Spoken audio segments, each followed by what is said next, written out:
ഇത് നിങ്ങൾക്കറിയാലോ, ഇതിനകത്ത് ഫസ്റ്റ് ഈ കാണുന്നില്ലേ, ഇതൊരു ചെറിയ വെള്ളച്ചാട്ടമായിരുന്നു. ആദ്യം വന്ന സാധനം അതുവഴി നേരെ വന്ന് ഇവിടെ വന്ന് സ്റ്റക്കായി. ഈ സ്റ്റക്കായതിന്റെ എഫക്റ്റിലാണ് ഇവിടെ നിന്ന് അത് വന്ന എല്ലാം തിരിച്ചു, അല്ലെങ്കിൽ ഈ സാധനം പോകേണ്ട കാര്യമില്ല. ഈ സൈഡ് മേളിൽ ഈ സാധനം പോകാൻ കാരണം ഇവിടെ വന്ന സാധനം ഇത് സ്റ്റക്കായിട്ട് സ്വേ ചെയ്ത് അങ്ങോട്ട് പോകാൻ ഇത് പിന്നെ സ്വൈപ്പ് ചെയ്ത് പോയിട്ടുള്ള, അങ്ങനെ തിരിച്ചെല്ലാം പോയത്.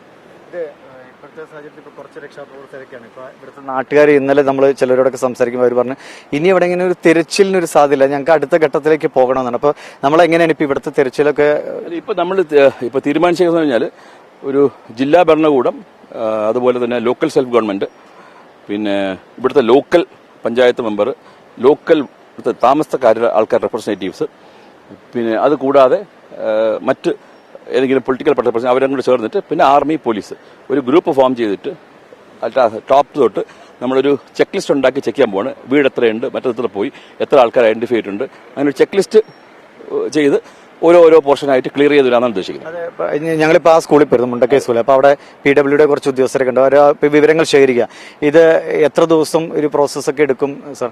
നമുക്ക് ഇപ്പം ഞങ്ങളുടെ വെച്ചാൽ ഇപ്പം കഴിഞ്ഞ 3 ദിവസമായിട്ട് നമ്മൾ മിക്കവാറും ഒക്കെ 6ാം ദിവസമാണ് ആക്റ്റീവായിട്ട് സെർച്ച് നടത്തിയിട്ടുണ്ട്. പറ്റാവുന്ന ബോഡിയൊക്കെ റിക്കവർ ചെയ്തിട്ടുണ്ട്. ഈ ഇൻഹാബിറ്റേഷൻസ് ഉള്ള സ്ഥലം എല്ലാം ഡഗ് ഔട്ട് ചെയ്ത് കംപ്ലീറ്റ് ചെയ്തിട്ടുണ്ട്. ഇനിയുള്ളത് ഈ താമസമുള്ള എല്ലാം നമ്മൾ ചെക്ക് ചെയ്ത് കഴിഞ്ഞു. ഇനിയുള്ളത് ഈ ഡൗൺ സ്ട്രീമിൽ മറ്റുള്ളതാണ്. ഇപ്പൊ നിലവിൽ ഇപ്പൊ നിങ്ങൾ നോക്കിയാൽ ഓൾമോസ്റ്റ് ഡ്രൈ ആണ്. അപ്പൊ ഡ്രൈ ആയിട്ട് നമ്മൾ വെള്ളം ഉണ്ടെങ്കിൽ നമുക്ക് കാണാൻ പറ്റും. പിന്നെ കുറച്ച് താഴോട്ട് അങ്ങോട്ട് പിന്നെ സ്ലഗിഷ് ആയിട്ട് ചെളിയുണ്ട്. അതിപ്പോ നമുക്ക് അതിനകത്ത് ഇറങ്ങാൻ പറ്റില്ല. 100 മീറ്ററോളം വരെ സ്ലഗിഷ് ചെളിയുണ്ട്. അപ്പൊ അതിനകത്ത് വല്ല ഉണ്ടോ എന്നുള്ളത് നമുക്ക് ഇപ്പൊ പറയാൻ പറ്റില്ല. ഡ്രൈ ആയാലേ പറയാൻ പറ്റത്തുള്ളൂ. പക്ഷെ ആസ് സച്ച് നമ്മൾ ഈ ഭാഗത്തുള്ള എല്ലാം ഓൾമോസ്റ്റ് നമ്മൾ സ്കാൻ ചെയ്ത് കഴിഞ്ഞിട്ടുണ്ട്. അപ്പൊ ഒന്നും കൂടെ ഉറപ്പാക്കാനായിട്ടാണ് ഈ ഒരു ജോയിന്റ് കമ്മിറ്റി ഉണ്ടാക്കിയിട്ട് അവരുടെയും കൂടെ അഭിപ്രായം എടുത്തിട്ട് ഓരോ ഭാഗമായിട്ട് ക്ലിയർ ചെയ്ത് വരാമെന്ന് ഉദ്ദേശിക്കുന്നത്. സാർ ഇപ്പോൾ ഇവിടുത്തെ ആളുകളെയൊക്കെ കണ്ടുകാണും. നമ്മൾ സാധാരണ പോലീസ് എന്ന് പറയുമ്പോൾ ആളുകൾക്കൊരു അല്ലേ, പക്ഷെ ഈ സമയത്ത് നമ്മുടെ എല്ലാ സംവിധാനങ്ങളും സഹോദരരെ പോലെ നിന്നാണ് ഇവിടുത്തെ ആളുകൾ എന്താണ് പറഞ്ഞത്. അവരൊരു ഞങ്ങൾ സംസാരിക്കുമ്പോൾ പലരും പറയുന്നത് അവർക്കൊരു അവരുടെ ഉള്ളിലൊരു സ്പാർക്കുണ്ട്, തിരിച്ചു വരണം. പക്ഷെ അത് ഇവിടെ വരാൻ പറ്റുമോ എന്ന് നമുക്കറിയില്ല. അതെങ്ങനെയാണ് സാറിന് അവിടുത്തെ ആളുകൾ സംസാരിക്കുമ്പോൾ അവർ പറയുന്നത്? അല്ല, ഇതിപ്പോ നിലവിൽ ഇനി ഇവിടെ എങ്ങനെ വരാൻ പറ്റുന്നുള്ളത് ഒരുപക്ഷെ ജില്ലാ ഭരണകൂടം അതിന്റെ ടെക്നിക്കൽ എക്സ്പേർട്സും മറ്റുമൊക്കെ പരിശോധിച്ചതിന് ശേഷമാണ് ഇവിടെ എന്ത് ചെയ്യാൻ പറ്റുന്നത്. പക്ഷേ ഗവൺമെന്റ് മറ്റു കാര്യങ്ങൾ നോക്കുന്നുണ്ട്, അതിനെക്കുറിച്ച് എനിക്കറിയില്ല. ഞങ്ങളുടെ ഇതെന്ന് പറഞ്ഞാൽ ഈ ഭാഗം മാക്സിമം എല്ലാ ആളും മാക്സിമം സ്കാൻ ചെയ്ത് മാക്സിമം ഇനി ബോഡീസ് ലൈവായിട്ടൊന്നും സ്കോപ്പില്ല, മാക്സിമം ബോഡീസ് ഇല്ല എന്ന് ഉറപ്പാക്കുക എന്നുള്ളതാണ്. പിന്നെ ജില്ലാ ഭരണകൂടം മിസ്സിംഗ് പേഴ്സൺസ് ഇപ്പോൾ ഓൾമോസ്റ്റ് ടാലി ചെയ്ത് വരുന്നുണ്ട്. മിസ്സിംഗ് പേഴ്സൺസും മിസ്സിംഗ് അവൈലബിൾ ബോഡീസും ബോഡി പാർട്സുമായിട്ട് ഏറെക്കുറെ മാച്ച് ചെയ്ത് വരുന്നുണ്ട്. അപ്പം അത് ബേസിക്കലി കാണിക്കുന്നത് നമ്മൾ ഓൾമോസ്റ്റ് ക്ലോസിംഗ് ചെയ്തുകൊണ്ടിരിക്കുക എന്നുള്ളതാണ്. അപ്പോൾ അത് ക്ലോസിംഗ് ചെയ്ത് വരികയാണെങ്കിൽ ഒരു പക്ഷേ നമുക്ക് ബാക്കിയൊക്കെ നോക്കാൻ പറ്റും.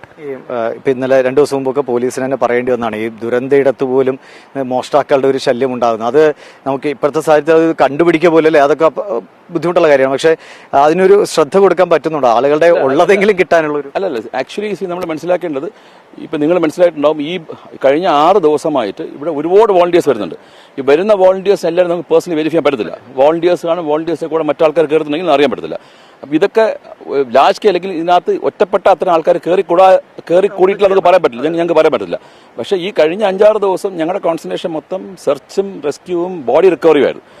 അപ്പോൾ മീൻ വഴി ഈ വീടെല്ലാം നമ്മൾ നോക്കിയിട്ടുണ്ട്. മീൻ വഴിനകത്ത് ഏതെങ്കിലും ഒറ്റപ്പെട്ട ആൾക്കാർ കയറിയെടുത്ത് നമുക്കത് ഇല്ലെന്ന് പറയാൻ പറ്റില്ല, ഉണ്ടാവാം. ഈ ഇത്തരം ദുരിത സ്ഥലത്തൊക്കെ സാധാരണഗതി ഇങ്ങനെ ഉണ്ടാവാറുണ്ട്. ഇപ്രാവശ്യം നമ്മൾ അത് ഇതുമായിട്ട് ബന്ധപ്പെട്ട ആർമിക്കാരും മറ്റ് പോലീസ് ഉദ്യോഗസ്ഥരൊക്കെ ശ്രദ്ധിക്കുന്നുണ്ടായിരുന്നു. എന്നാലും നമ്മുടെ കോൺസെൻട്രേഷൻ മൊത്തം മറ്റ് വർക്കിലായതുകൊണ്ട് ഒരുപക്ഷെ ആരെങ്കിലും ഒറ്റപ്പെട്ട് ചെയ്താൽ നമുക്ക് ഇന്നലെ തന്നെ ഒരു ഹിന്ദിക്കാരനെ നാട്ടുകാരനെ പിടിച്ചു കൊടുത്തിട്ടുണ്ട്. ബാക്കി നമ്മൾ നോക്കുന്നുണ്ട്. ഇപ്പം നമ്മൾ കുറച്ചുകൂടി എസ്റ്റാബ്ലിഷ് ചെയ്തിട്ടുണ്ട്. ഇപ്പം നമ്മൾ എല്ലാ സ്ഥലത്തും പോലീസിന്റെ ഒരു വെഹിക്കിൾ പിക്കറ്റ് ഇട്ടിട്ടുണ്ട്. 24/7 രാത്രി ഉൾപ്പെടെ കിടക്കുകയാണ്. അതിനകത്ത് പോലീസുണ്ട്, റവന്യൂ ഉദ്യോഗസ്ഥരുണ്ട്, ബാക്കി ആൾക്കാർ ചെയ്തിട്ടുണ്ട്.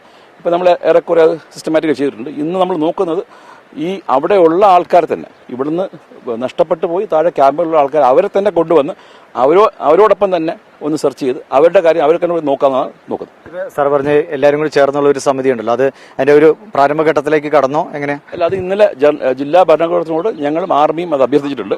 അത് ആർമിയുടെ ഒരു ആവശ്യമാണ്. അപ്പം ഞങ്ങൾ അത് പറഞ്ഞിട്ടുണ്ട്. അത് ഒരുപക്ഷെ ഇന്ന് ജില്ലാ ഭരണകൂടം ചെയ്യുമെന്നാണ് പ്രതീക്ഷിക്കുന്നത്. അത് ചെയ്ത് നമുക്കറിയാൻ പറ്റും. Thank you sir. Thank you.